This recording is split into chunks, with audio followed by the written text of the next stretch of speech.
따라하겠습니다. 복음. 아마 우리 교회에서 제일 많이 듣는 그런 이야기 아니겠습니까? 복음, 복된 소식이겠지요. 이 뭐가 복된 소식인가 하는 것입니다. 이 복음이 없는, 복된 소식이 없는 우리의 삶에 또 다른 복된 소식이 있습니까? 여러분들이 지금껏 살면서 여러분들의 뒷전을 울렸던 복된 소식, 복된 소식은 어떤 게 있었습니까? 예? 유미 사모님, 이때까지 예수님 말고 그러면서도 내 귀를 즐겁게 했던 것들이 제법 있었지 않겠습니까? 우리가 욕하지 않을 테니까 내가 복음 말고도 복된 소식이 내게 있었던 거 한 가지만 말씀해 보세요. 예? 저는 복음밖에 없습니다. 이런 말 하지 말고. 그래, 알겠습니다.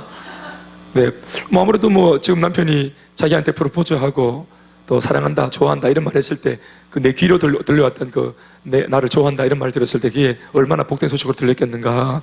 그건 당연한 거 아니겠습니까? 물어볼까요? 정인한테? 본인은 자기가 들었던 것 중에서 제일 큰 복음은 뭐였습니까? 예수 복음 말고 내 귀로 들었던 제일 나를 신나게 만들었던 복된 소식.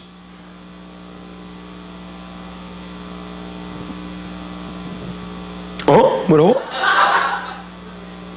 프로포즈하고 예수를 얻었을 때 기를 의심했겠네. 왜? 나를 왜? 아니 네가 뭐 아쉬워서 나를 왜 이렇게 나는 그냥 한번 찔러본 건데 갑자기 덥석무네 이게. 뭐지?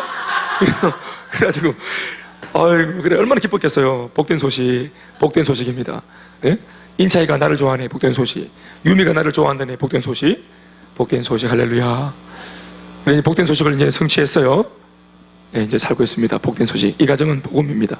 또 원혜원 자매 묻기가 좀 겁나는데 물어볼게요. 예수님 말고 내게 들어온 소식 중에서 복된 소식은 어떤 게 있었어요?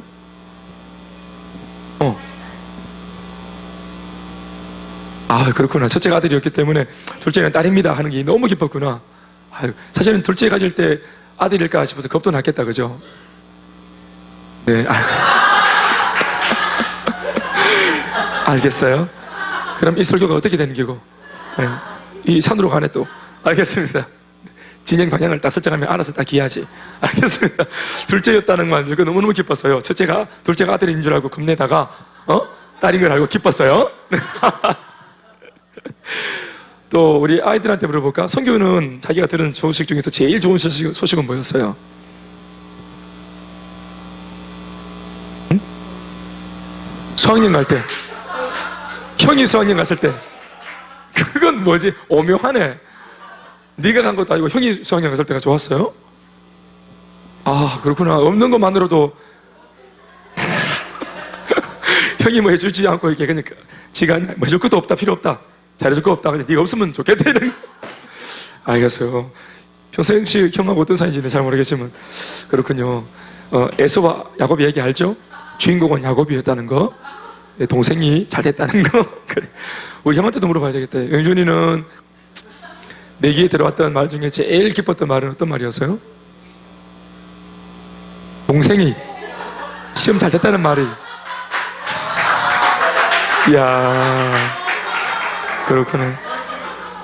우리 동생은 굉장히 세속적인데 우리 영준이는 굉장히 막 성령이 충만하네요. 할렐루야. 네. 감사합니다. 결론은 둘이는 안 친하네요. 네, 아주 참 너무 예쁜 형제예요. 앞으로 참 장래가 정말 기대가 되는 형제들이에요. 정말 잘 자라서 지금처럼만 잘 자라서 교회에 또 기둥같이 쓰임받는 멋진 그런 청년들이 되길 바랍니다. 영준이랑 성규 고맙습니다. 볼 때마다 참 좋습니다. 정말 좋습니다. 이 정도면 마무리가 됐죠? 엄마도 물어볼까? 엄마도? 주연 집사님. 네, 그럼요.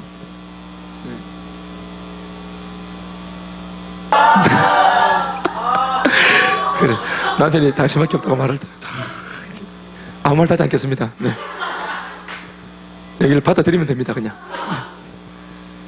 참 좋은 거죠. 네. 우리 병대구 자님은 들은 것 중에서 제일 좋은 말이 뭐였습니까? 예수 복음 말고. 맞습니다. 네, 그럴 줄 알았습니다. 셋째가 딸이라는 말 듣고 완전 만약에 셋째가 아들이었다면? 할렐루야. 우리는 아무 말도 하지 않습니다. 네. 근데 저 가정에는 내가 볼 때 딸이 태어난 게 큰 복이에요. 그러니까 좀 뭔가 좀 이렇게 좀 약간 저 경도정이 되게 재밌으시잖아요. 근데 자세히 보면 좀 무뚝뚝한 데도 있으세요. 근데 저 가정이 또 아내도 되게 재미나잖아요. 그런데 또 보면 좀 무뚝뚝한 데가 있어요. 내 말 맞죠? 집에서. 근데 딸이 태어나가지고 얼마나 이 아이가 진짜 완전 뭐 무적이에요. 무적 예림. 예림이는 적이 없어요. 모든 다 친구예요. 다 친구고 어릴 때부터 또 막 사역질 돌아다니면서 하여튼 아이가 참 놀라운 아이. 이 아이는 나중에 진짜 난 미래가 궁금해요. 이 아이가 뭐가 될지. 진짜 아빠 오래 살아야 됩니다. 이거 다 보려면은. 그러니까 예림이 정말 딸이 태어났는데 아빠가 막 예림이 때문에 웃고 막 이란다는 말 들었어요. 정말 기쁨인 것 같아요. 민우도 막내 동생이 저 딸이란다. 여동생이라 좋지. 그죠? 그래 알았다. 더 이상 말하지 말고. 그래 알았다. 그래. 한 번씩 큰 오빠한테도 예림이가 와서 막 지어받기도 하고 그러나 봐요. 아직까지 개고져가지고. 그지? 그래 알겠습니다. 니 붙잡아가 패고 이러면 안 된다. 오늘 설교는 제가 오전 설교와 같이 전도 설교로 방향을 잡고 또 섰습니다. 우리도 지금 요달도 해피스쿨이 지금 3주차 진행되고 있지요? 지금? 네, 그래서 말이죠. 또 여러분 친구들을 가급적이면 우리들 나름대로 전도 또 스케줄이 있지만 돌아오는 주일, 다음 주 주일 행복나눔 축제 때 우리 친구들을 다 데려와 주시면 좋겠습니다. 아시겠죠? 네, 열심히 우리 같이 전도도 하고 또 인도도 해서 그렇게 이제 복음을 전하는 것은 전도고 교회 한번 와보자 하는 것은 전도가 아니라 사실 인도인데 전도도 하고 인도도 해서 교회 같이 모아놓으면 이제 우리가 같이 사랑으로 또 그들에게 예수 사랑을 전하면 되니까 아멘. 최선을 다할 거죠? 네, 꼭 그렇게 하십시다. 할렐루야. 잘 될 줄 믿습니다. 화이팅 박수 한번. 복음의 능력이 무언가? 오늘 제가 같이 그걸 좀 묵상하기 원합니다. 복음의 능력. 오늘 말씀에 뭐라고 말하고 있습니까? 내가 복음을 부끄러워하지 않는다. 사도 바울이 이렇게 말하는데 이 말은 조금 더 긍정적으로 표현하면은 나는 복음을 자랑스러워한다. 이런 뜻입니다. 사실은 여러분 이 당시 시대 상황으로는 복음을 자랑스러워할 수 없습니다. 복음 때문에 죽은 사람도 많고 복음 때문에 다친 사람도 많고 복음 때문에 자기 사생활을 다 유린당하고 빼앗기고 하루아침에 쪽박찬 사람도 많습니다.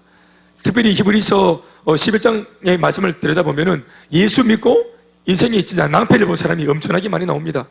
집을 버리고 집을 버려야 할 정도로 박해받으면서 궁지에 몰려가지고 예수 믿는 사람들은 전부 다 산지나 또 이런 숲속에 다 내몰려가지고 그러는 막 움막 짓고 살고 아니면은 카타콤이라고 말하는 동굴을 만들어서 땅속에 무슨 두더지처럼 땅속에 들어가 살았어요. 그 땅속에서 막 지하 미로처럼 길을 만들어서 빛을 못 본 채로 그렇게 이제 지하에서 그렇게 이제 그들이 로마의 또 유대인들의 눈을 피해서 살았습니다. 단 한 가지 때문입니다. 예수 믿는다는 이유 때문에. 그런데 오늘 그러니까 이런 환경이었으니까 사람이 궁지에 몰릴 때는 물론 예수님 때문에 받은 복도 많지만 그래도 사람인지라 예수님 때문에 궁지에 몰리다 보면은 예수 괜히 믿었다 이런 마음이 사람인지라 왜 안 들겠습니까? 아마 여기에도 그런 경험 있는 사람 손들라 그러면은 제법 손을 들 겁니다. 한 번이라도 그런 생각이 있다. 한번 손 들어볼까요? 들었다 한번 내려보시죠. 시작. 그거 보십시오. 민우 혼자 들잖아요. 우리 민우 어떻게 하면 좋아요? 자, 여러분 우리 민우 상처 주지 말고 정직하게 하세요. 자, 한 번 더. 나는 예수 괜히 믿었다. 나 진짜 예수 믿는 게 귀찮다. 내가 뭔가 좀 해보려고 하는데 내 예수 믿는 신앙이 그거지 끌 때가 있다. 손 한번 들어보세요. 시작. 네, 알겠어요. 네, 알겠습니다. 연희하고 수정이하고 또 우리 또 원혜연 자매 그렇군요. 할렐루야. 그렇군요. 딸을 얻었는데 왜 그래? 그런 마음이 드노. 그래. 근데 또 사도 바울은 뭐라고 말하고 있습니까? 복음이 자랑스럽다고 말하지 않습니까? 사실 바울도 예수를 믿고 복음을 붙드는 바람에 자기 평생에 쌓아놓았던 것들을 다 내려놨어요. 다 내렸어요. 그리고 좋았던 친구들, 자기를 따르던 제자들 이거 다 등 걸렸어요. 완전히 혈혈단신 혼자가 되었어요. 심지어 가족과도 함께 할 수 없는 지경에 놓였어요. 게다가 복음 때문에 여러분 다 아는 바와 같이 바울이 얼마나 많이 고통당했는지 몰라요. 루스드라라고 하는 동네에서는 돌에 맞았어요. 복음을 전하다가 사람들이 대놓고 돌을 던졌어요. 그리고 바울은 이 복음 때문에 바울을 죽이기 전까지는 먹지도 않고 자지도 않겠다라고 말하는 자객 40명이 일어났습니다. 유대인들 가운데 바울? 내 저놈을 죽이기 전까지는 내 저놈이 죽기 전까지는 내가 먹지도 않고 자지도 않겠다. 내 저놈을 반드시 죽이겠다. 이러면서 그것도 칼을 잘 쓰는 사무라이, 이런 자기들이, 닌자들이 이게 40명 정도가 서로 딱 결탁했습니다. 그래서 이 공동체, 이 자객 공동체가, 사무라이 공동체가 결의해서 우리는 먹지도 자지도 않는다. 뭐 할 때까지? 저거 죽을 때까지. 저기 죽을 때까지. 그리고 칼을 들고 계속 이 바울을 쫓아다니고 때로는 앞길에서 매복해서 숨어 있기도 하고. 그래서 바울은 완전 목을 내놓고 살았어요. 목을 내놓고. 그러니까 이렇게 자기를 죽이려고 하는 사람들이 따라오고, 얼마나 불안했겠어요.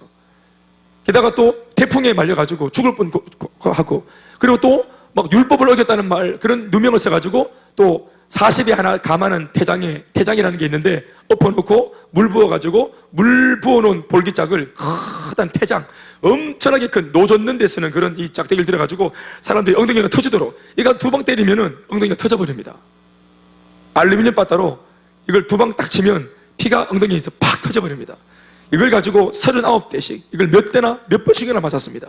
거의 반 죽여놓고 한 가지 협박하기를, 다시는 복음 전하지 말해 하는 당부를 해놓고, 그리고 이제 살려보내주고, 이러면서 아주 뭐 엄청난 그런 고통을 많이 당한, 칼의 위험, 또 동족의 배신의 위험, 제자들도 배신했습니다. 심지어 자기가 복음을 전해서 양육을 해놨던 제자들도, 데마 같은 사람들, 후메네오 같은 사람들, 알렉스라 같은 사람들, 이런 사람들은 대놓고 바울을 배신해서 바울 밑에서 배웠기 때문에 바울을 누구보다 잘 알겠죠? 그러니까 바울의 모든 정보를 로마에 다 바쳐가지고, 유대인들한테 바쳐가지고 이 바울을 아주 위태롭게 만드는 짓을 했다. 그러니까 굉장히 주변에, 그 옛날 마치 바울을 보면 누구를 보는 것 같은 느낌이 드냐면, 저는 개인적으로 다윗을 보는 것 같아요. 다윗도 여러분 신앙 한번 잘 지키려고 마음먹고 있다가 자기 집안에서 왕따가 되었죠. 8명 형제 중에서 막내인데 7명의 형들이 이 마지막 막내를 미워했어요. 우리나라의 분위기는 막내를 이뻐하는 분위기거든요. 뭐 안 해도 이뻐요. 우리는 늦둥이 이뻐합니다. 우리나라의 정서는 늦둥이를 이뻐합니다. 병대국자는 맞죠? 예림이는 뭘 안 해도 그냥 자체가 이쁩니다. 아빠한테는. 눈에 이래 집어넣어도 안 아픈, 눈에 꼽아 넣어도 안 아픈, 이래 넣어가 저래 빼도 안 아픈 그런 예림입니다. 그런데 유대인들은 여러분 아이들이 사랑스럽지 않은 게 있는 거예요. 뭐? 아이들, 자식들이 재산입니다. 유대인들의 개념에서는 자식들이 재산이에요. 자식들이 자기의 노후의 보장입니다. 그래서 자식들이 뭔가 가게에 도움이 되어지면 이 부모가 기뻐하지만, 가게에 도움이 안 되는 자식은 그게 몇 번째 아들이라도 기뻐하지 않습니다. 열심히 사냥하고 열심히 양을 치고 뭔가 기여를 해야 자식이 이제 어떤 그런 이 혜택을 받을 수 있는 거예요. 아버지와 엄마로부터 인정받아요. 그런데 다윗은 아무것도 못했다 이 말입니다. 또 태어날 때 용모가 붉고 또 미소년처럼 생겼어. 다윗이 저처럼. 할렐루야. 교회 오빠입니다. 교회 오빠 특징 아시죠? 검은 뿔테 안경에 목 끝까지 단추 잠그고, 특징은 뭡니까? 기타 칠 줄 아는 거. 그러면서 오빠 부드러운 말 하고, 늘 막 사랑을 이야기하고, 늘 뜬구름 잡는 이야기하고, 그러면서 자매들 홀키고, 그래서 정신머리 없는 자매들은 계속 줄줄 따르고, 근데 알고 보면은 공부 뒷담 못하고, 나중에 막 사회 나는데 아무 할 거 없고, 그냥 그럴 때도 계속 기타 치고 있고, 나이가 40이 됐는데도 기타만 치고 있고, 이게 교회 오빠 옛날 캐릭터였습니다. 예? 그러니까 이렇게 되면 여러분 교회에서도 참 힘듭니다. 그러니까 다윗 집에서도 다윗이 얼마나 힘들었겠습니까? 그러니까 7형들이 저 바보, 아무것도 못하는 바보, 밥만 축내는 바보, 그러니까 완전히 찌그러져 있었단 말이에요. 그러니까 제일 하찮은 일 뭡니까? 양 똥 치우는 거나 시켰다 이 말입니다. 그러니까 아버지도 무시, 이세라는 아버지도 무시하지. 자기 주변에 친구가 아무도 없어. 그리고 나중에 어렵사리 결혼했는데, 여러분 자기 본가에서 사랑을 못 받았을 때 이 형제들이 마지막 길에 그런 게 어딥니까? 장가 갔을 때, 예? 사위사랑, 누구 사랑? 장인, 장모 사랑. 그런데 장모는 등장도 안 하고 장인인 사울은 칼과 창을 들고 날마다 사위를 죽이려고 들었어요. 뭐 어때? 하여튼 전부 다 죽이려고 들어요. 하여튼 정말 세상은 정말 화가 나 있는 것 같아요. 뭐 하면 죽이겠다는 거예요. 그리고 결혼했는데 미갈이라는 자기 부인도 이 다윗에게 사랑을 안 줬어요. 그러니까 전부가 적이었단 말이에요. 그러고도 하나님 주신 꿈을 하나 가지고 계속 그냥 달려가는 다윗. 그 주변에 그렇게 적이 많았던 것처럼 오늘 바울도 하나님이 주신 사명 하나 붙잡고는 완전히 그냥 적들 사이에 그냥 이렇게 노출되어 있는 정말로 어려움을 당한 사람이었어요. 단 한 가지입니다, 여러분. 복음 때문에. 단 한 가지입니다. 예수 때문에. 그런데 예수 때문에가 바울은 때문에가 바울이 하는 말은 예수 덕분에, 복음 덕분에 내가 시잘데기 없는 세상의 모든 것들은 다 떨쳐버렸지만, 다 놓았지만 사실 복음 때문에 놓친 것들은 이제 와서 보니까 다 놓아도 되는 거였다 이렇게 말합니다, 바울이. 오히려 그런 것들을 놓고 예수 덕분에, 복음 덕분에, 하나님 덕분에 새롭게 얻게 된 것이, 더 값진 것 얻게 된 것이 더 많다고 말합니다. 그래서 오늘 복음을 뭐라 말하냐, 바울 옆에 있는 바울을 아는 사람들은 전부 다 니 안 됐다, 복음 때문에 안 됐다, 뭐 그렇게 별나게 믿냐 이러고 있는데, 바울은 정작 복음 때문에, 복음 덕분에 내가 이 복음을 기쁘다, 복음이 자랑스럽다는 겁니다. 나는 복음이 부끄럽지 않다는 것입니다. 왜냐하면 이 복음이 모든 사람들에게, 믿는 모든 사람들한테 구원을 주는, 생명을 주는 능력이라는 것을 알았기 때문에 그렇습니다. 이것은 여러분 바울의 결과론적인 고백입니다. 이 말 좀 어려운 말인데요, 결과론적인 고백이다. 그러니까 아무것도 모르고 경험도 못하고 그냥 신앙적으로 입만 뻐긋뻐긋하면서 복음은 참 좋은 거야 이게 아니고, 바울은 복음이 얼마나 가치로운지 직접 자기가 복음 들고 다니면서 사람들한테 복음을 전하면서, 내가 비록 이 사람한테 오기까지 수많은 고난이 있었지만 해치고 와가지고 경실이한테 복음을 바울이 딱 전해보니까 내가 전한 복음을 딱 받은 경실이가 얼마나 눈부시게 변화되고 행복해지고, 가정의 문제, 개인의 문제, 앞날의 문제가 복음 때문에 해결되어지는 것을 바울이 본 겁니다. 아멘, 아멘. 한 사람이, 한 부부가, 한 가정이 내가 전한 복음 때문에 회복되고 살아나는 것을 보았던 겁니다. 그러니까 이 재미가 솔솔하다 이 말이에요. 이 재미가, 이게 너무너무 기쁘다 이 말입니다. 아멘, 아멘. 우리 교회 처음 왔을 때 전도사님 어떻습니까? 예? 먼저 앞서가지고 우리 교회 와서 자기를 땡겼던 달려비가 막 교회 참 좋은 데네 발견했다고 오라고 할 때 와가지고 어때요? 오히려 그럴수록 더 막 마음의 열등감 같은 게 느끼시면서 또 약간 느낌이 좀 뭔가 믿음이 안 가면서 자꾸 또 옛날에는 뭐 피장파장 했던 니나 내나 했는데 뭔가 내가 모르는 뭔가를 발견한 것처럼 막 이렇게 막 자랑질하니까 그게 좀 막 꼴사르고 안 그랬어요? 그렇다고 하잖아요. 그러니까 오히려 사람이 그러면 괜히 더 삐딱해진다고요, 사람이. 또 경상도 사람들은 더 그래요. 그래서 내가 모르는 영역을 뭔가 자기들이 공유를 먼저 하고 있고 막 좋다 그러면 이 앉았으면 뭔가 분명히 좋은 게 있는데도 아니야. 지면 안 돼. 내가 어떻게 버티고 왔는데 이걸 인정하면 지는 거야. 지는 거 아니에요. 누가 예배 때 예배 시간 누가 싸우나 누가? 근데 이걸 막 일부러 은혜 안 받으려고 허벅지 꽂아기도 하고 막 인정 안 하려고 막 계속 머리 흔들기도 하고 계속 부인하는 거야. 이게 좋은 거 아니야. 뭐 다 그렇지 교회가. 이게 좋은 게 아니, 뭐 대단한 거 아니야. 이거 말이에요. 달리비가 발견한 거 뭐 그냥 대수롭지 않은 거야. 애가 너무 나대는 거야. 뭐 이런 게. 그런데 계속 이제 경험하니까 이제 나중에는 이게 버티다 못해가지고 버티고 나중에는 이게 막 은혜가 막 밀려 들어오니까 거기에 이제 항복을 하게 된다. 저항하지 못하는 은혜로. 아멘, 아멘. 그래서 나중에는 이제 궁금하니까 이제 더 알아보려고 하고, 목사님 훈련에도 관심이 있어서 훈련도 받아보려고 하고, 그럴 때 인전 전도사님은 교회 와가지고 자기 소원이 뭐였냐면은 울고 싶은 거, 우는 거였어. 우는 거. 좀 울었으면 좋겠다. 컨퍼런스를 데려갔더만은 거기는 그냥 그건 다 울어요. 컨퍼런스 울러 가는 사람 아무도 없어요. 여러분 수련회 가는데 가는 목적이 뭐냐 했더니 울러 간다는 거예요. 눈물 흘리러 가고 싶다는 거예요. 예를 들면 그런 거 다 울어요. 그냥 당장 기특하면 때리 뿌려도 눈물 난다 이 말입니다. 뭐 눈물 나기 위해서 끝까지 가는, 돈 그만 들여갖고 시간을 들여가지고. 근데 내가 그 얘기를 하길래 내가 그거는 그냥 내일 울지 싶다. 그러니까 내일에 막 혼자 울고 있더라고 또. 그런 응답들은 그냥 일어나는 거예요. 그러니까 그러고 난 뒤에 이제 뭐 막 울기도 하고 뭐 이렇게 하더만 나중에는 양육을 받는데 12주, 그때 12주였나? 14주였나? 14주에 양육반 받는데 자기 혼자 다 매주마다 지 혼자 다 울었어요. 지 혼자 막 계속 울고, 매일마다 막 올 때마다 울더라고. 우는 걸 그 말을 잘해야 된다 말을. 하나님께서 오케이 올려줄게 내가. 매주마다 계속 잘 그러잖아요. 그러니까 그러다가 이제 또 가치를 알아보고 한 발짝 더 그러다가 이제 빼도 박도 못하게 이제 목회자로 부름 받아봤잖아요. 은혜 받을 때 정신을 똑바로 차리셔야 됩니다. 아시겠죠?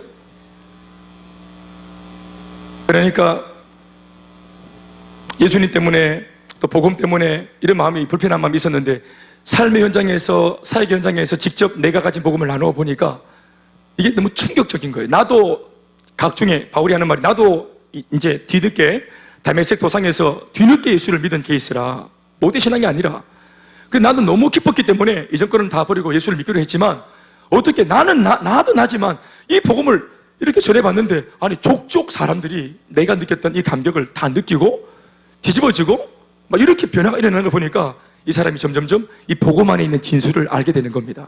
아멘, 아멘. 이제 예수 믿고 뭐 눈물 흘리는 거 이런 것들이 기도 제목이 아닌 겁니다. 다른 사람들의 눈물, 그 고통의 눈물을 닦아주고 치유하고 나 외에 이 복음 때문에 수많은 사람들이 함께 살았으면 좋겠다. 더구나 우리가 살고 있는 이 시대는 얼마나 미래가 보장이 안 되는 시대이고 암울한 시대이고 정욕이 판을 치는 시대이고 얼마나 위험과 어려움들이 많이 도사리고 있는 시대이고 또 그것만 아니라 심지어는 천재지변까지도 지진이 일어나고 여러분 지진이 일어나니까 너무 황당하지 않습니까? 이번에 내가 포항 지진이 일어났을 때 제가 집에 앉아있다가 바로 막 들리길래 바로 제가 그냥 조용한 데서 저도 하고 옆에 있던 개도 올 하면서 와라라라 짖기 시작하더라고. 지도 이름 막 들어놓고 있다가 이거 흔들어 보니까 아가 하니까 이게 나도 했는데 그래 바깥에 탁 나오니까 이게 내가 어떻게 할 바를 모르겠더라. 혼자 집에 있었는데 여기 갔다가 저기 갔다가 이거 어떻게 해야 되지? 이거 어떻게 순간적으로 당황이 내가 어떻게 해야 될 바를 모르겠더라고. 황당하지 않습니까? 아니 어떻게 땅을 흔들어 버리니까 어떻게 해요? 이게 뭐 칼의 위험, 뭐 동족의 위험, 사람이 위험하면 사람 피하면 되잖아요. 그렇지 않습니까? 위험한 사람 안 만나면 되고 위험한 곳 안 가면 되고. 근데 안 가면 되고 이런 게 아니고 그냥 이 땅 전체가 흔들어 버리고 어떻게 할 수 없는 이게 어떻게 해야 되노? 도대체 어떻게 해야 되노? 어디 가야 되노? 황당한 게 게다가 난 또 15층이지 집에서. 근데 내가 막 황당하네 싶어가지고 옷을 입고 나가가지고 이게 막 엘리베이터 타면 돼요 안 돼요? 이럴 때 그래 안 되는데 나는 모르고 타봤어요.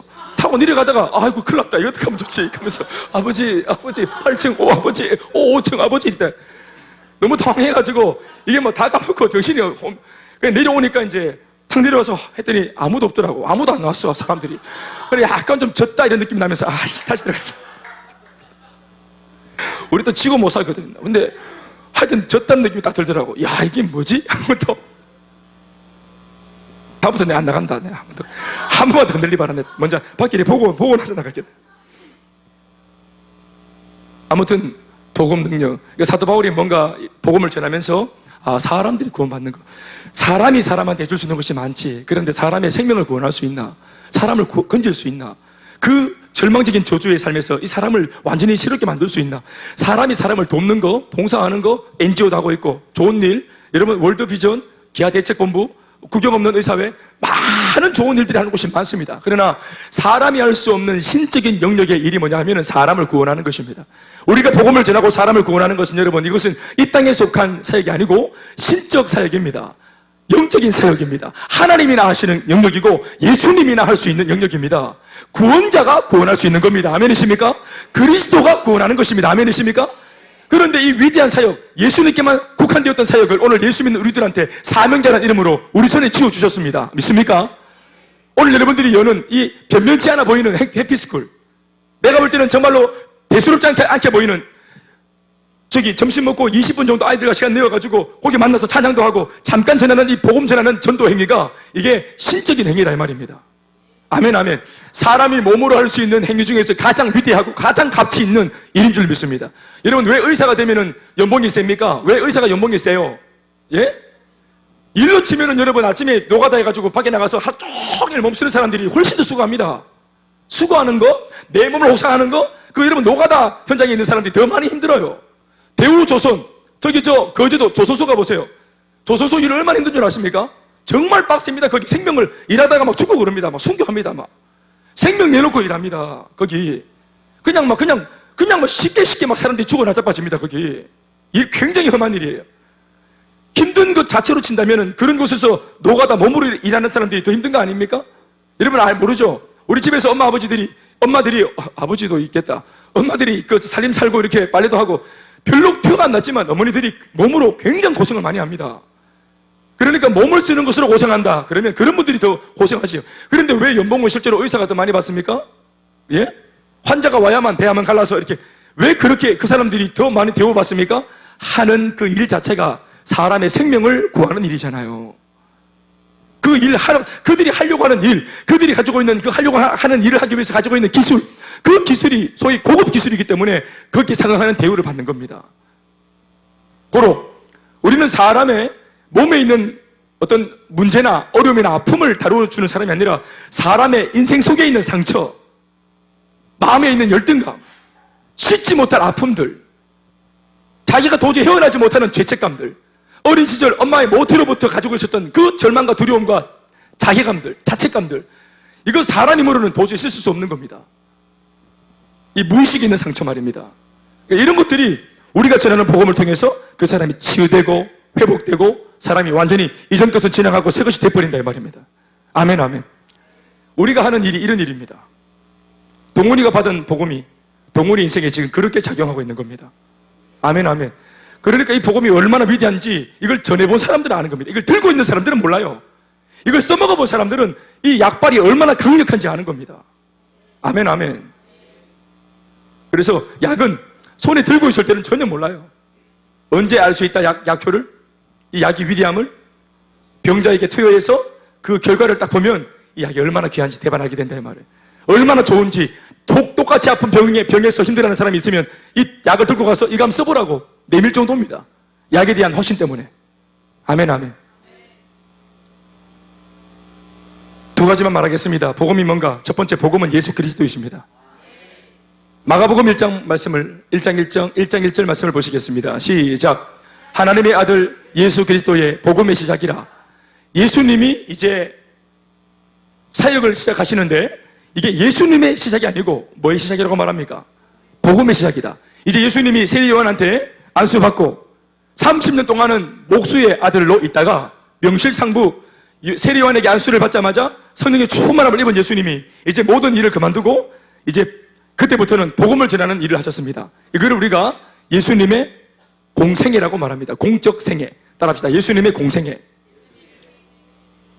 공적 사역이죠. 그러니까 예수님께서 시작하시는 건데 사역을 본문은 뭐라고 말하고 있습니까? 예수님의 시작을 복음의 시작이라고 말하고 있습니다. 우리 대본 발견하죠?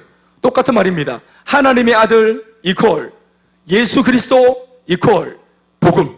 아멘, 아멘. 그 말은 예수님은 곧 하나님의 아들이시면서 예수님은 곧 뭐란 말입니까? 복음이란 말입니다. 말을 뒤집어 볼까요? 복음은 뭡니까? 예수 그리스도. 똑똑하시다. 자, 우리 청팀 한 번 더. 복음은 뭡니까? 내가 그냥 일방적으로 정했습니다. 홍팀. 자, 복음은 무엇입니까? 다시, 복음은 무엇입니까? 예수님은 누구십니까? 할렐루야.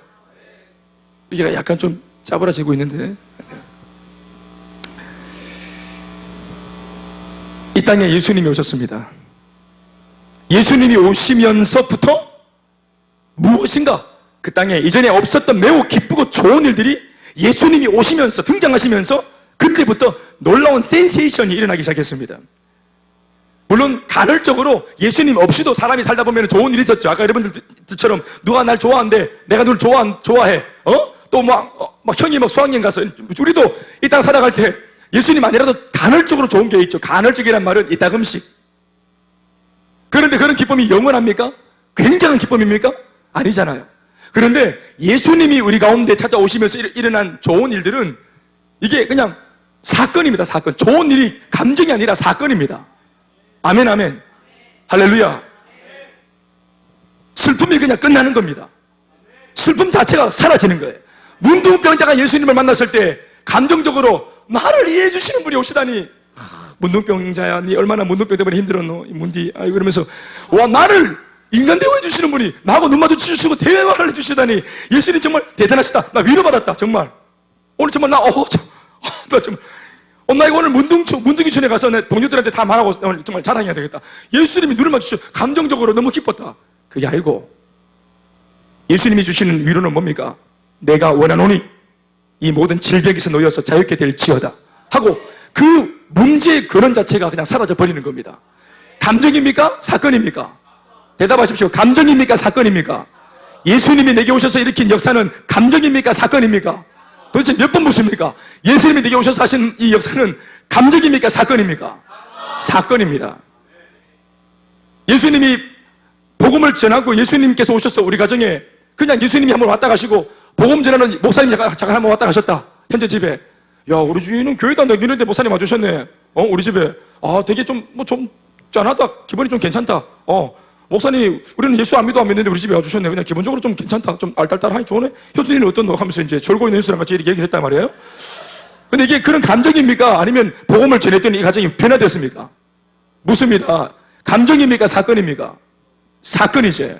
한순간 기쁘고 말았나? 이 기쁨이 충만해지나? 맞지? 그렇게 정신 차리고 있으네. 지금 그대로. 깨어났네? 그래.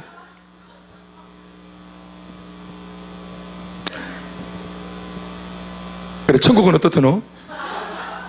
입신을 했는데 호련히 천국 갔다 온 거 아이가 지금? 아, 그래. 혹시 여러분 설교 듣다가 혹시 천국 가시면은 갔다 오시면 이렇게 얘기 좀 해주세요. 어떤 곳인지. 여기 보니까 눈 감고 입신한 분들이 계시는데, 할렐루야. 괜찮아요. 쭉 가시면 돼요. 네. 갔다 오면 돼. 네. 자, 보십시오. 예수님이 오시면서 실제로 좋은 일이 일어났습니다. 실제로. 이거는 사건입니다. 문둥병자, 시몬의 장모, 그리고 중풍병자, 그리고 백부장의 종, 니고데모, 막달라 마리아, 이로 헤아릴 수 없는, 게다가 심지어 죽었다가 살아난 누굽니까? 나사로 같은 경우도 그 두 오누이가 남매 3명이 있었는데 오빠가 죽고 두 명의 그 마리아와 마르다의 이 자매가 얼마나 오빠 잃고 두려워했어요. 그녀들한테는 오빠가 아니라 그들이 오빠가 가진 가장이었어요. 소년소녀 가장이었단 말이에요. 오빠가 그런 오빠가 죽었으니까 앞날이 깜깜한 거 아니겠어요? 그런데 예수님께서 죽은 지 하루 이틀 사흘 나흘 예수님보다 하루 더 죽어 있었잖아요. 완전한 죽음이다 이 말입니다. 이거는 끝났다, 불가능하다, 소생이 불가능하다, 다시 못 돌아온다. 그런데 예수님이 그런 죽은 지 사흘 된 시체를 불렀지 않습니까? 돌아왔지 않습니까? 할렐루야. 이게 여러분 감정입니까? 사건입니까? 오빠가 진짜로 돌아왔습니까? 돌아온다고 말하니까 그게 기분 좋았습니까? 돌아왔죠? 아멘, 아멘. 양육받고 있는데 남편이 지금 좋아져 보인다, 그냥 감정입니까? 진짜로 좋아지고 있습니까? 아멘, 아멘. 할렐루야. 박준용 형제, 아멘, 아멘.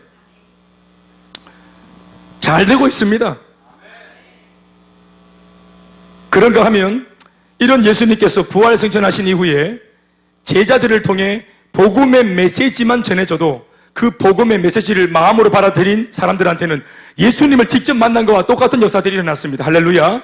베드로가 예수님이 간 거 아니고 예수님의 영을 받은 베드로가, 성령을 받은 베드로가 그 마음속에 예수님을 모시고 베드로가 직접 가가지고 이 복음을 딱 전했는데 3,000명이 뒤집어졌습니다. 감정이 아니라 그들 모두가 실제로 바뀌었습니다. 아멘, 아멘. 사건입니다. 예수님이나 일으킬 수 있었던 하나님의 영역에 속했던 신적인 이 사역이 이제 사람한테 넘어왔다는 것을 극단적으로 보여주는 장면이 베드로가, 그것도 일부러 하나님께서 이게 얼마나 복음이 위대한지 보여주기 위해서 똑똑한 제자들이 아니라 약간 좀 떨어지는 베드로한테 찾아오신 겁니다. 뭐 말인지 알겠습니까? 원래부터 말 잘하고 똑똑한 아가 기도 좀 하더니 복음을 전하고 사람들이 뒤집어지면은 와, 저 말 잘한다, 잡아라, 말빨이다 이렇게 하겠죠. 근데 베드로는 말 잘 못해요. 항상 몸이 먼저 앞서가고 이렇게 막 그런단 말이에요. 그러니까 성질이 급하고 논리가 없고 사람들을 설득해내는 기술이 부족하니까 욱하면 칼 꺼내가지고 막 찔러버리고 이렇게 한단 말이에요. 이 베드로는 실제로 그런 사건도 있었고, 그렇죠? 그런데 이런 베드로가 자기 한계에 갇혀있는 베드로가 성령 받고 충만해지더니 복음을 쫙 전하는데 3,000명 모두가 입을 쫙 벌리고 듣고 있었대. 이렇게. 여러분, 지금도 제가 이렇게 여기 소수한테 전하는데도 얼마나 지금 둘이 막 사고작 막 눈 희비고 코 파고 왔다 갔다, 이게 집중이 안 되잖아요. 제가 능력이 없나 봐요. 그런데 베드로 때는 마이크 없어.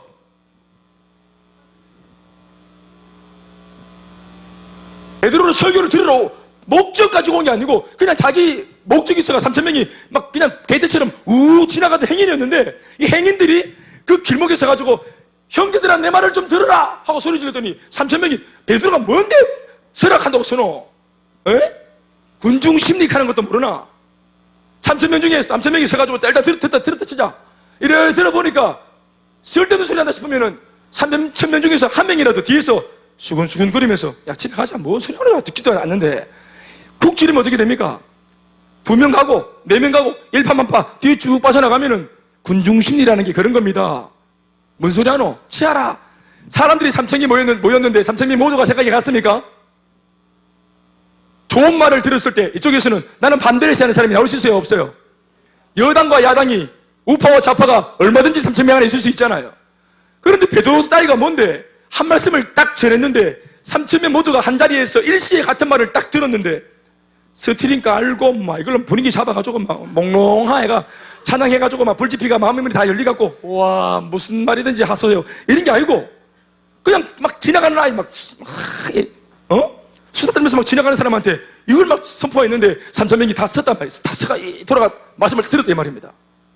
아무도 말하지 않고 그것도 말빨도 부족한 베드로가 이게 뭔가가 사로잡은 겁니다. 하나님께서 하신 거고 예수의 영, 성령이 그렇게 하신 겁니다. 그래서 3,000명이 뒤집어졌다 이 말입니다. 바울도 마찬가지입니다. 바울도 복음을 전했더니 많은 사람들이 그렇게 바울 앞에서 입을 딱 다물고 이걸 반대를 못하고 이걸 막 대적하지 못하고 그대로 이 바울의 이 변증과 복음 전파에 그대로 매료되어서 사람들이 다 무릎을 꿇었습니다. 할렐루야. 그들 속에 뭐가 있었습니까? 예수의 영. 아멘 아멘. 여러분 보십시오. 복음이 예수님이고 예수님이 복음이에요. 이 말 뭔지 알겠어요? 예수님 속에 복음이 있어요. 아니, 예수님 당신 자체가 복음이에요. 그래서 복음 덩어리인 예수님을 만나면 사람들이 다 복되게 변하는 겁니다. 예수님을 만나면 복이 전해져요. 그래서 모두가 다 복되게 되어져 버려요. 그런데 예수님이 승천하고 올라가신 이후에는 더 이상 예수님이 육체로 안 계셔.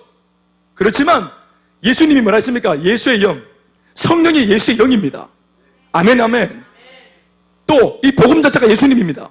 그러니까 기도하고 성령 받은 이 사람들이, 예수 믿는 사람들이 입으로 메시지로 예수를 전하면, 예수님이 이 땅에 주셨던 말씀, 복음을 우리가 전하면 이 우리가 전하는 복음의 메시지를 들은 사람에게 어떤 효과가 발생하느냐, 마치 그 사람이 이전에 예수를 직접 만난 것과 똑같은 사건이 일어나는 겁니다.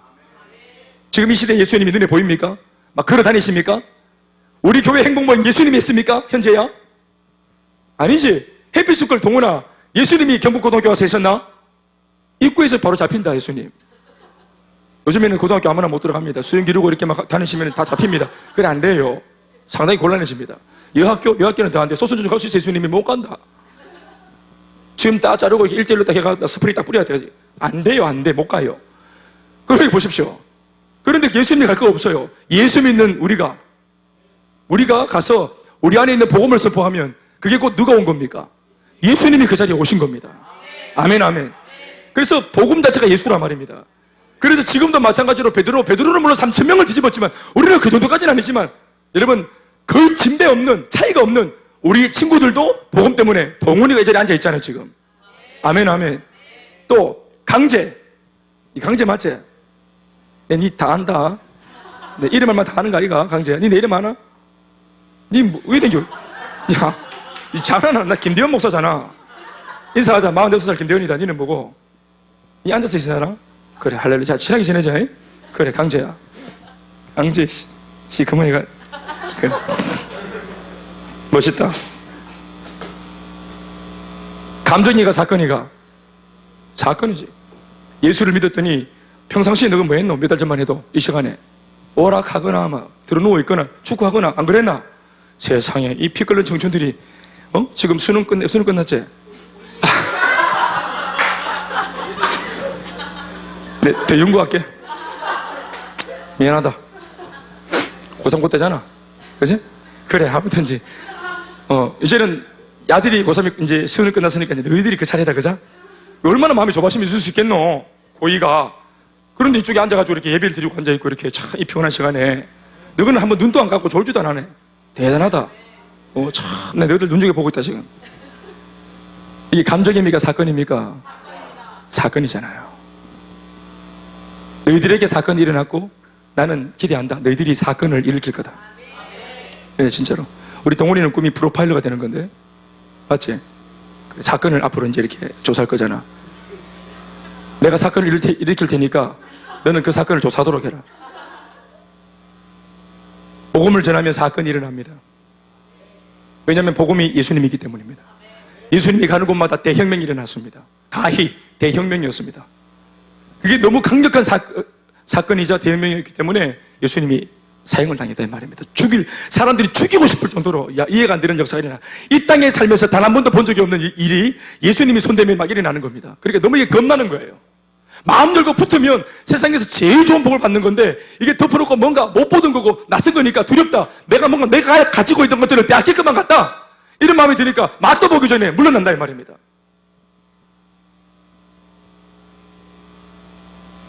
마음을 열면 예수님 말씀을 조금만 들으면 그분 말씀이 하나도 우리에게 손해되는 말씀이 없어요. 나는 불신자 남편들이, 예수 안 믿는 남편들이 나 이 부분 정말 좀 알길 바라요. 내 아내가 교회 가서 듣는 말씀들이 여러분 가서 남편을 공가라, 남편을 갈고라, 남편 길들이는 법, 남편 후리는 법 이런 거 안 가르칩니다. 달력이 우리 승우 앉아 있는데 우리 그런 거 가르친 적 있나? 승우 후리는 법 이런 거 가르친 적 있나? 짓다 놨다 들었다 놨다 이거 배운 적 있나? 교회에서 뭘 배웠노? 남편을 사랑하고 섬기라 이래 안 배웠나? 인내해라 이래 안 배웠나? 그렇지? 승우 니는 진짜 아이고 니 수지 맞은 게다 진짜 똑바로 해라 니 진짜로. 네가 하고 싶은 말 내가 다 해준다 지금. 그것도 말씀으로 딱 공각하고 꼼짝 못하게 가. 한 번 14주 동안 계속 빡빡 이래가지고. 여러분 예수 먼저 믿었어. 내 아내가 나빠졌어요? 닥쳐성 형제님요? 아내가 먼저 예수 믿었는데 내 아내가 먼저 예수 믿고 이 사람이 또 막 변질되고 못돼지고 막 아주 악랄해집니까? 아니잖아요. 그런데 왜 우리가 지난날 그게 화가 났었냐 하면은 엄밀하게 말하면 우리 속에 있는 열등감 이런 것들이 있는 거예요. 나는 같은 환경 속에서 나는 지금 막 가게가 걱정이 되고 앞날이 걱정이 되고 막 불안해 죽겠는데 그렇죠? 그래서 막 힘드니까 한 잔도 막 걸치고 막 이런 것에 대해서 같이 막 얘기도 하고 싶은데 이 사람은 너무 태평인기라. 뭐 걱정거리고 있으면은 막 주님이 알아서 하신다 계속 막 기도하면 된다 계속 막 잘 되고 있다 계속 하니까 막 빡 도는 거래 남편은. 뭐가 잘 되고 있는데 니는? 니는 뭐가 지금 이렇게 마음이 편한데? 지금 내가 좀 닮아가요 이게 힘을 내고 있는 거. 뭐가 그렇게 편한데? 이게 열받는 거 약오르고. 그러면 재승이 형제 아내가 우려하고 니랑 같이 우려하고 막 못되고 있습니다. 기도해도 안 됩니다 하고 막 같이 막 우울해하고 막 같이 막 약 먹고 있고 이렇게 해야 됩니까? 불면증 걸려가지고 막 약 먹어야지 하고 막 이렇게 그거 아니잖아요. 힘든 상황이지만 내 아내가 긍정적이고 밝고 자꾸 할 수 있다 그러고 오빠도 같이 예수 믿자 하고 이런 말 되게 사실은 되게 좋은 거였잖아요. 근데 무엇에 내가 씌웠는지 그게 내가 못마땅히 했었잖아요.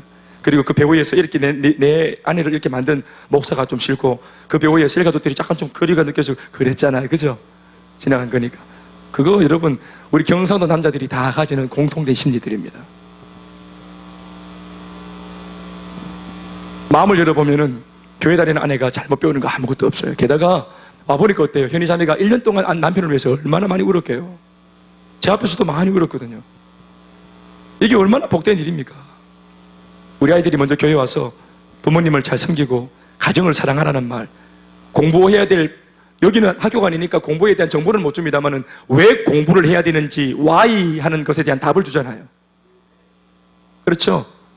how, 노하우는 주지 못하지만 공부 잘하는 비결이나 그러나 세상이 말하는 그런 방법론적인 것이 아니라 왜 궁극적으로 공부를 해야 되는지를 알면 사람은 열정이 생기게 돼 있어요. 이유를 알면 열정이 생긴다고요. 우리가 지금 어디로 가는지 내 인생이 이 목적이 없고 이게 출처가 불분명하니까 공부해도 마치 허공을 헤매는 것 같은 느낌이 드는 거예요. 그런데 하나님이 나를 창조하셨고 시작입니다.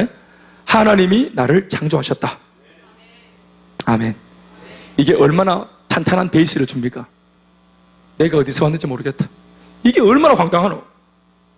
이 물음에 대해서 답을 못하니까 원숭이가 내 조상이다. 달슨 공원에 어르신 계시는데 신년 되면 인사하러 가라 와. 그분들 거기 모시면 되나? 팔도 긴 분들도 계신데 긴팔 원숭이.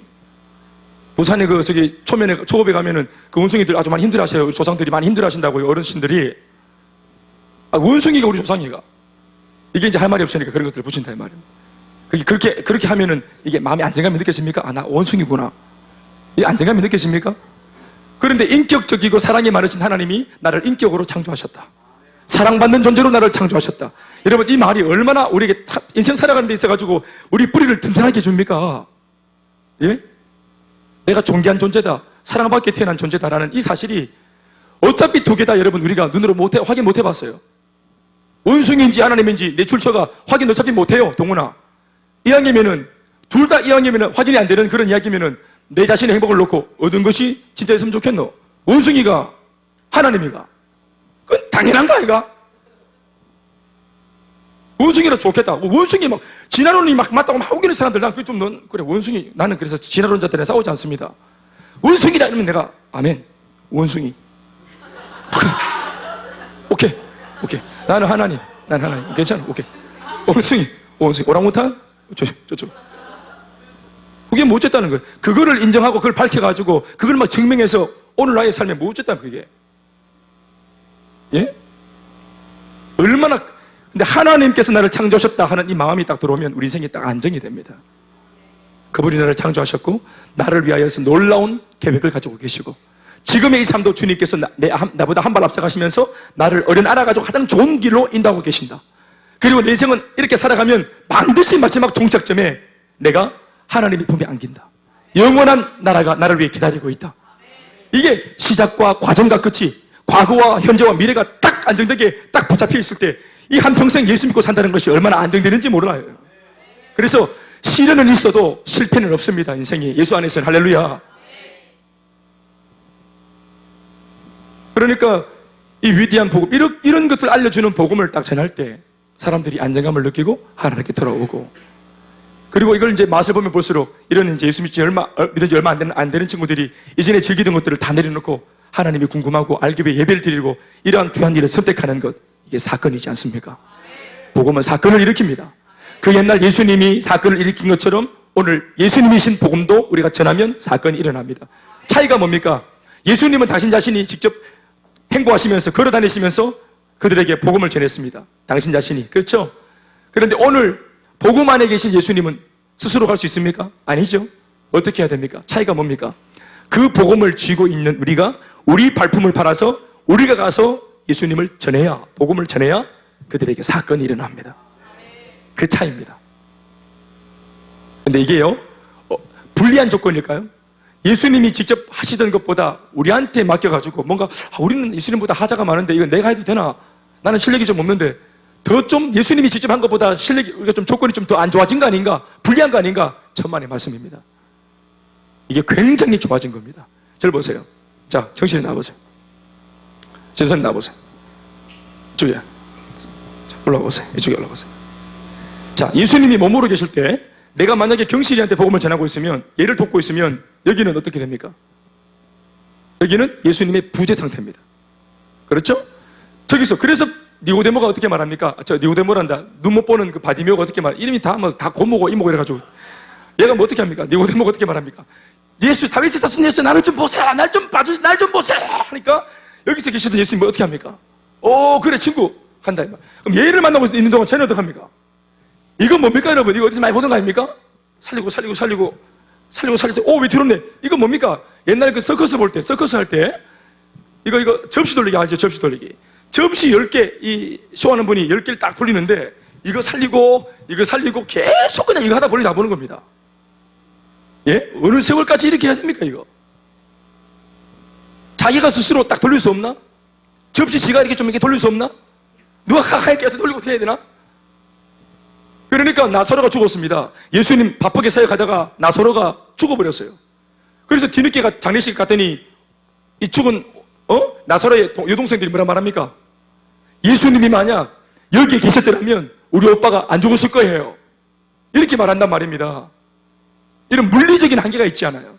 그런데 예수님이 지금은 부활하시고 승천하셔서 우리 가운데 성령으로, 영으로 존재하실 때, 아멘입니까? 복음으로 존재하실 때, 이게 뭡니까?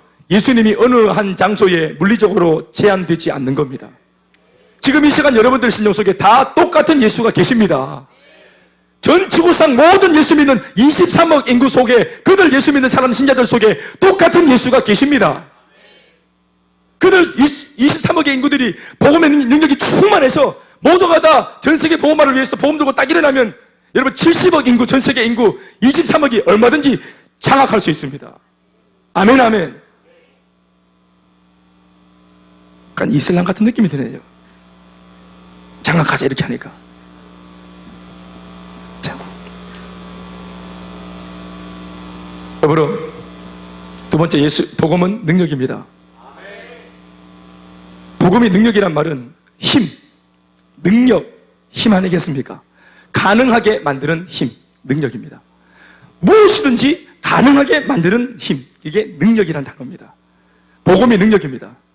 당시 사람들은 패배주의에 완전 쩔어 살았습니다. 뭘 해도 안 되니까. 여러분 다 아시죠? 해도 안 되면 괜한 꿈을 가졌다가는 나중에 어떤 마음이 들어요? 희망 고문이란 말 알아요? 안 되는데, 이건 안 되는데 자꾸 된다고 그렇게 얘기하면 믿다가 그런데 안 돼버리니까 고문당하는 것 같은 느낌. 좋은 말을 아무리 하지만 안 되는데 자꾸 된다고 말하면 희망 고문이래요. 괜히 안 될 건데 자꾸 믿게 만들었다가 실망하게 만드는 거 더 아프다는 거예요. 그러니까 자기가 안 아프기 위해서 뭐도 안 가지는 거예요. 희망도 안 가진다. 예수님이 그 땅에 왔을 때 사람들은 희망이 없었어요. 아무도. 그래서 여러분 그 눈을 못 봤던 바디메오가 예수님께 큰 칭찬을 드렸던 거예요. 평생 눈을 못 봤거든요. 평생 본 적이 없어요. 태어날 때부터 눈을 못 봤어요. 그런데 예수님께서 하시는 말씀이 하도 소리 지르니까 예수님 날 좀 도와주세요 하니까 찾아가서 예수님이 날 불렀으니까 오자마자 했던 말이 뭡니까? 아들아, 내가 네게 무엇 해주기 원하니? 이렇게 물었어요. 내가 네게 무엇 해주기 원하느냐? 소원을 묻잖아요. 소원을. 여러분 태어날 때부터 눈을 한 번도 못 떴습니다. 이거는 눈을 못 뜨는 아니라 안 뜨면 안 돼요. 몇 살이고? 23살 때까지 이쁘려고 몸부림쳤는데 안 이뻐지면 포기해야 돼요. 그건 안 되는 거예요. 23년 동안 눈 뜨려고 했었는데 눈이 안 떠졌어요. 그건 포기해야 돼요. 한 번도 눈 뜬 적이 없어요. 힘드나? 괜찮아? 그래.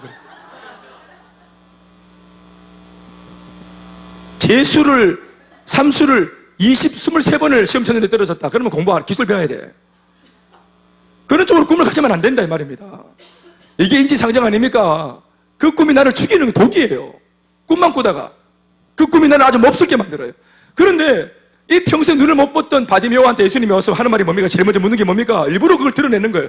바로 그냥 낫게 해줄 수도 있는데 예수님이 굳이 드러내는 거예요. 내가 네게 무엇 해주기 원하니? 뭔 말입니까? 소원을 말해라. 소녀시대? 소원을 말해봐라. 이게 여러분 소원을 말하라 하니까 바디메오가 보기를 원하나이다 이렇게 말을 하거든요. 근데 이게 여러분 별스럽지 않게 느껴지죠? 근데 이렇게 제가 방금 설명을 해드렸잖아요. 이런 배경 속에서 꿈과 이 소원이 없을 법한 이 평생 눈을 감았던 자가 눈을 뜨기 원한다고 말하는 이 소원이 있다고 말하는 것 자체가 이 사람 다른 소경과 다른 겁니다. 모두가 눈을 감고 있는 사람 많았지만 소원이 있는 장애우가 얘밖에 없었어요. 뭔 말인지 알겠습니까? 소원을 가지고 있다는 거, 이 소원을 키우고 있었다는 거, 그리고 자기의 소원과 예수님을 뭔가 연결짓고 있다는 거. 내 소원, 이거 아무도 도와줄 사람이 없으면 이거 포기하는 건데 이거를 예수님이라는 분을 귀로 들었더니 소문을 쭉 들어봤더니 복음을 들어봤더니 내가 이때까지 참았던 내 마음에 있는 나의 소원을 이루어줄 자가 왔구나. 저 예수가 내 소원의 열쇠다. 이거를 연결시킨다는 것 자체가 이게 뭐야? 이게 믿음이다 이 말입니다.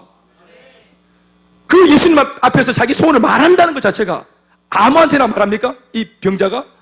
여러분 가정에 상처 있는 사람들이 이 상처를 아무한테나, 동네 아줌마 아무한테나 말합니까? 원현자매 오늘 어제 오셨죠? 처음 뵙겠습니다. 저희 집 남편은 완전히 꼴통입니다. 자기 집에 치부를 처음 만났는데 관계도 없는데 막 말합니까? 이 사람이 나를 어떻게 생각할 줄 알고 도와줄 수 있다고 믿기 때문에 낯선 사람한테 처음 만나는데 초면에 자기의 치부를 드러내고 내 소원을 말하는 거 아니겠어요? 바디메오가 지나가다가 저 박인천 전도사님 제가 눈을 뜨기 원합니다. 보기 원합니다. 그럼 내가 왜 이래 이 사람 나한테 왜 이래요? 이러지 않겠습니까? 일반적인 사람한테는 그런 부탁하면 그 사람들이 부담스러워합니다. 이경아, 너 저 주변에 있는 친구들이 나 시집가기 좀 도와달라고 이렇게 나한테 붙으면은 그거 네가 해줄 수 있나? 부담스럽나? 나도 지금 내가 갈 길이 있는데 얼마나 부담스러워요. 사랑하는 여러분, 이건 그래서 말하지도 않고 들어주는 사람도 없다 이 말입니다. 그런데 예수님이 오셔가지고 이걸 말해라. 네 소원을 말해라.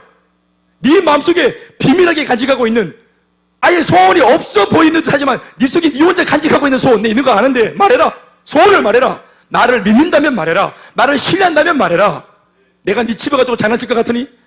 그게 아니라 정말 나를 믿고 있다면 네 소원을 말해라. 그러면 그분을 믿으면 내 마음속에 소중한 이야기 할 수 있는 겁니다. 상대방 여러분 신뢰 안 하면서 소중한 얘기 합니까? 그래서 바디메오가 개가 웃을 수도 있는, 개가 웃는 겁니다. 평생 눈 감았던 자가 눈 뜨기 원합니다. 옆에 있는 동료들이 다 웃었습니다. 아이고 야야, 이 좋은 기회가 왔는데 금을 달라든지 돈을 달라든지 집을 사달라든지 아니면 휠체어를 새로 바꿔달라 하든지 지팡이를 새로 달라 하든지 선글라스를 달라 하든지, 아이 바보같이 그런 걸 소원을 말하냐? 그러니까 소원을 말한 것 뿐인데 예수님이 그에게 뭐라 말합니까? 이 믿음이 너를 구원했다. 믿습니다 한 적 없어요. 바디메오가 믿음을 말한 적 없어요. 믿음을 표출한 적 없어요. 그런데 예수님은 이 소원을 말하는, 이 의지를 말하는, 바람을 말하는 이 바디메오를 보면서 그 바람과 소원이 의지가 곧 믿음이라고 보신 겁니다. 그래서 네 믿음대로 되라. 보십시오. 능력이잖아요. 힘이잖아요. 바디메오는 내가 얘기 많이 했죠. 바디메오는 눈을 뜰 수 있는 능력은 없었는데 눈을 뜨고 싶은 뭐가 있었어요? 바람과 소원이 있었잖아요. 능력은 없어도 돼요. 그 능력은 누구한테 있어요? 주님께 있어요. 내게 능력 없어도 돼요. 주님이 능력자시기 때문에 바람과 소원과 의지만 있다면 우리 얼마든지 능력이 있으신 하나님 앞에 이 바람과 소원을 아래를 드리면 하나님은 우리의 바람과 소원과 이 믿음을 담보로 우리에게 능력을 내어주세요. 바람과 소원과 믿음을 담보로 능력을 내어주세요.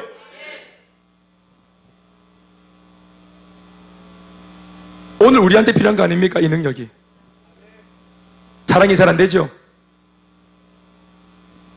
친구들 용서가 잘 안 되죠? 능력이 없어서 그런 겁니다. 무슨 능력? 사랑할 능력, 용서할 능력.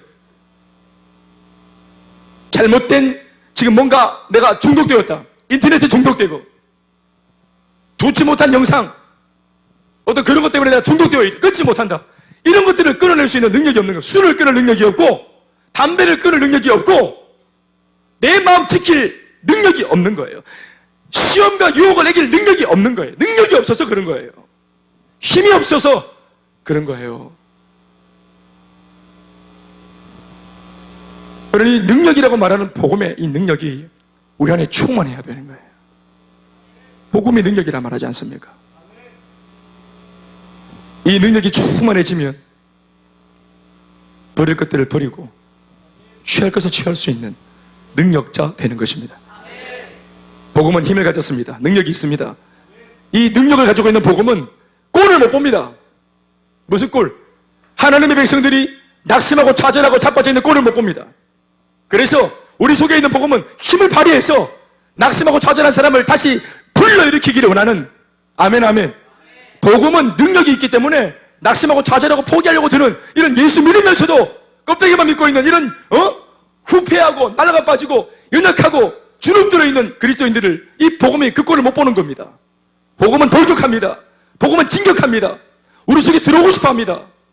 주변 많은 사람들에게 찾아가고 싶어합니다. 복음의 의지를 가지고 있습니다. 그 옛날 예수님께서 그렇게 하신 것처럼 복음 자체가 예수님이 안 했습니까? 우리 속에 있는 복음이 피가 끓습니다. 동훈이한테 말합니다. 속에 있는 복음이, 동훈아 저 친구한테 가자, 강지한테 가자. 성지 할렐루야. 성지 안에 있는 복음이 또 다른 친구한테 가자. 범수한테 가자. 범수 어디 갔노?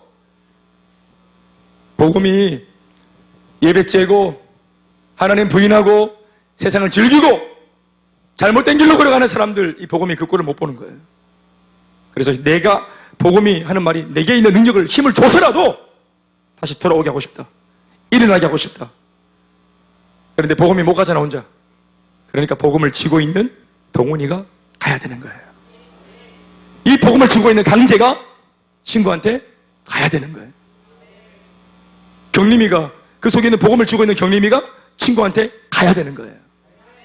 갈 때 겸비도 데리고 가고.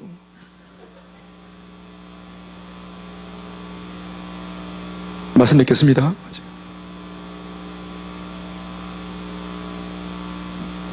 복음은 예수님이십니다. 복음은 능력이십니다. 여러분, 이거 좋은 겁니다. 그래서 이름이 복음이잖아요.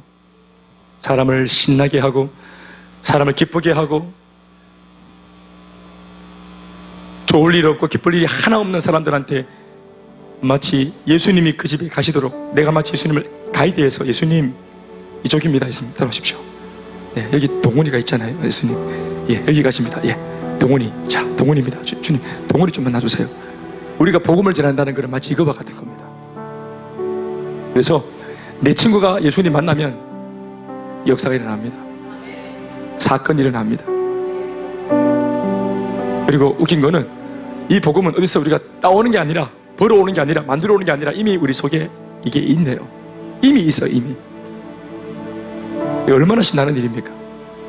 그걸 써먹으면 놀라운 일이 납니다. 말씀 제가 정리할게요. 이렇게. 자, 우리 집에 있던 타이레놀이 있는데, 평상시에 타이레놀 이거 뭐 날마다 먹고 이렇게 하는 게 아니잖아요. 우리 밥 먹을 때 타이레놀 하나씩 입에 틀어놓고 먹습니까? 근데 항상 집집마다 보면은 펜잘, 뭐 개보린, 타이레놀 이런 거 하나씩 소위 비상약이라고 있잖아요. 그것도 창고에 딱 먼지 덮여가지고. 박기숙 집사님 맞죠? 그렇죠. 잘 안 쓰지만 또 이걸 쓸 일 없길 바라지만, 그렇죠? 그런데 예를 들어서 겸비가 막 머리가 아파서 막 넘어가는 거예요. 그때 평상시에는 잘 안 쓰던 이 약을 그제서야 꺼내가지고 머리가 아프다 하니, 또 이게 두통약이라고 들었으니 이 약을 제가 딱 틀어서 투여합니다. 아이가 이걸 약을 딱 먹었어요. 자, 이 약이 언제나 거기 있었는데, 그때는 약효를 발휘하지 않다가 이 약이라는 게 참 신기한 게, 환자, 병자에게 딱 투여되는 순간 소위 약발이 발생합니다. 그리고 이내 곧 1시간도 안 됐는데 금방 머리가 깨질 것처럼 아프다 했던 애가 괜찮다 하는 겁니다. 자, 저나 겸비는 우리가 무슨 이 약을 조제한 적도 없고 또 약에 대한 이런 정보가 없습니다. 약을 먹으면 식도를 통해서 이게 막 녹아가면서 흘러 들어가면서 위에 떨어져서 위액이 나와서 녹아가지고 어떻게 이게 혈액으로 스며들어서 혈액을 타고 어디 아픈 부위를 이게 그게 한 몇 초가 걸리는지 이런 거 우리가 압니까? 이런 병리학적인 거 압니까? 지식과 정보가 있습니까? 알 필요 있습니까? 예? 그냥 먹으면 돼요. 먹으면 약을 먹으면 약효가 지가 알아가지고 처방하는 거예요. 우리가 정보가 없어도 괜찮아요. 복음을 전하면 야가 이 복음을 믿겠나? 야가 이 복음을 어떻게 듣고 어떻게 이 야가 이걸 고민을 하고 이 복음에 대해서 어떻게 내가 아는 것처럼 이렇게 알게 되겠나? 이해하겠나? 아무짝에 소용없는 말이에요. 지금 아픈 아이한테 그냥 약을 딱 틀어넣으면 이 약이 알아서 만집니다. 아픈 문제 만난 아이한테 복음을 딱 전하면 복음이 알아서 그 사람 인생을 만지는 겁니다. 지식이 없어도. 그럼 신학교 다 나온 사람들만 복음을 전해야 되겠는데, 그럼 몰라도 괜찮아요. 그래서 평상시에 안 쓰던 타이레놀의 효과, 야, 대단한 약이구나 이거 아는 것처럼 말해요. 복음이 그렇단 말입니다. 투여하면 역사 일어납니다. 약발이 듣습니다. 회복됩니다. 잘 됩니다. 위대한 역사가 이번 한 주에 일어나기를 바라고, 다음 주 우리 정말 친구들 손을 잡고 우리 같이 함께 앉아서 이 감격적인 예배를 함께 드리고, 내가 좋아라 하에서 나오는 우리 교회 친구들이 함께 와서 신나고 또 기쁘게 예배 드릴 수 있는 그날을 함께 만들어 낼 수 있는 저와 여러분 다 되시기를 예수님의 이름으로 축원합니다. 하나님께 박수하시겠습니다. 감사합니다. 자, 우리 인사하시겠습니다. 우리가 할 수 있습니다. 우리 속에 복음이 있기 때문입니다. 자, 아멘입니까? 일어나셔서 찬양하시겠습니다. 그가 있다.